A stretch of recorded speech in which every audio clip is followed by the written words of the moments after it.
काम भने चाहिँ म दिन होस् रात जहाँ पनि पुगिरहेको हुन्छु।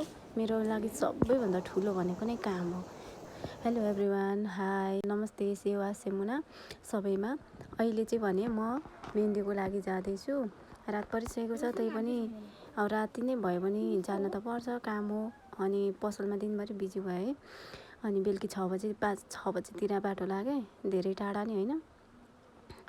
अनि गएँ र रेडी गर्दै रहेछ मेहन्दीहरू लाउने ठाउँ। अनि मैले पनि केही हेल्प गरेँ। अनि हेल्प गरिसकेपछि 7-8 बजे 8 बजेतिरदेखि मेहन्दी लाउन सुरु गऱ्यौँ।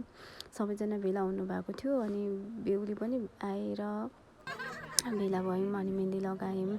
मेहन्दी लाउँदा धेरैजना आउनु भएको थियो, गफहरू भयो, रमाइलो नै भयो। तर आफू चाहिँ काम अब काम गर्दा गर्दा व्यस्त भएपछि गाह्रो पनि भइरहेको थियो मलाई चाहिँ एकदमै। दुईवटा हातमा दुईपट्टि मेहन्दी लाउँदाखेरि त गाह्रो हुन्छ होइन, धेरै बुट्टाहरू राख्न पनि गाह्रो भयो नि त। त्यसैले मैले चाहिँ यस्तै डिजाइनमा राखिदिएँ।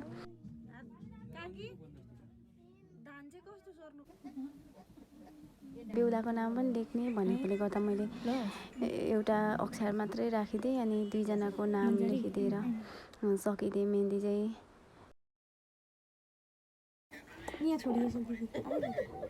अलिकति पनि देख्छ हेर न, यहाँ कमी भएको छ, यहाँ साह्रो परेको देख्दैन मलाई।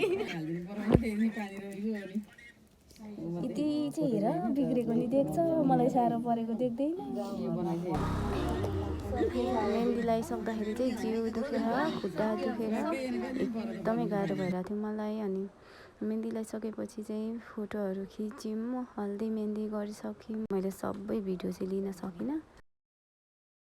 मेरो काम मन पराएर मलाई बोलाइदिएकोमा बहिनीलाई धेरै धेरै धन्यवाद दिन चाहन्छु। सधैँ यस्तै साथ र सपोर्ट मिलोस्।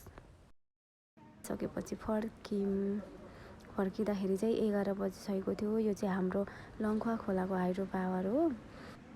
दिदीहरू भिनाजुहरू पनि हुनुहुन्थ्यो, उहाँहरूसँगै फर्किएँ म चाहिँ। अब ब्राइडलको भिडियो चाहिँ भोलि आउनेछ। तपाईहरूलाई मेरो काम मन परे तपाईँहरूले पनि मलाई सम्झाउन सक्नुहुन्छ। Thank you for watching.